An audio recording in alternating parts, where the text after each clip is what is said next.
एकछिन रोकौँ।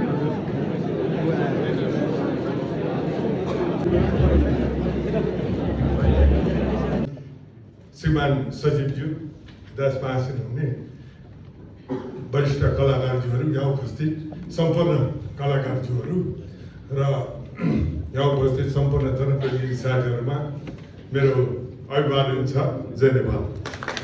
र आज हामीलाई धेरै खुसी लागेको छ कि यो बनेपा नगरपालिकाको साउन्ड चेक पनि गरिहालौँ, केही इन्फर्मेसन पनि दिइहालौँ भनेर प्रयास गरिरहेको छु।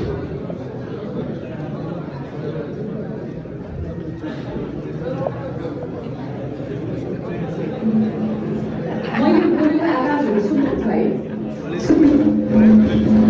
प्रयास हुँदैछ।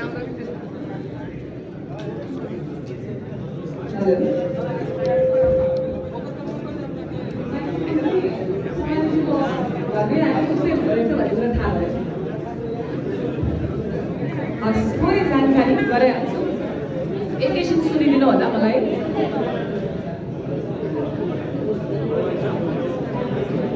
हिजो बेलुकासम्ममा यहाँले अर्को पत्र पनि प्राप्त गर्नुभयो होला, जसमा स्थान परिवर्तनको सूचना भनेर यहाँले पाउनुभएको थियो। बनेपा नगरपालिका अन्तर्गतकै एउटा क्षेत्रमा यो कार्यक्रम सञ्चालन हुने भन्ने पहिलो पत्रमा तपाईँहरूले सूचना प्राप्त गर्नुभएको थियो। केही कारण विशेषले गर्दा स्थान चाहिँ परिवर्तन भएन। आज हामीले सामान्यज्यूको निवासमा यो कार्यक्रम सुरुवात गर्ने प्रयास गरिरहेका छौँ। बनेपा नगरपालिकामा गर्ने कार्यक्रम चाहिँ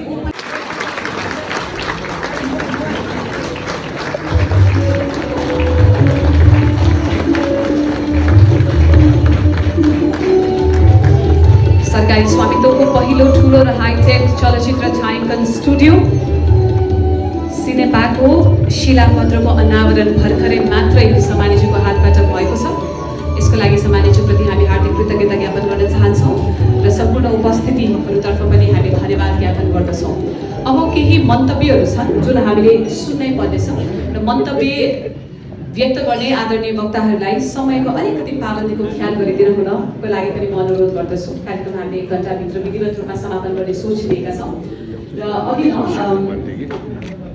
अध्यक्षज्यूले स्वागत गर्ने क्रममा पनि केही नामहरू भन्नुभएको थियो, उद्घोष गर्नुभएको थियो, जसले सपना साकार गर्नको लागि आफ्नो तर्फबाट प्रयास गरिरहनु भएको छ।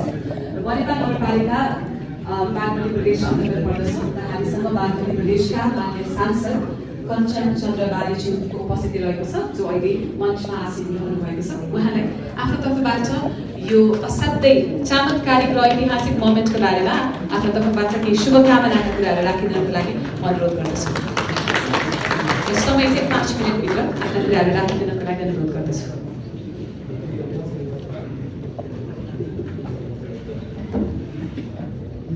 धन्यवाद कार्यक्रम सञ्चालकज्यू, सभाका सभापतिज्यू, तल्तिर बोर्डका अध्यक्षज्यू।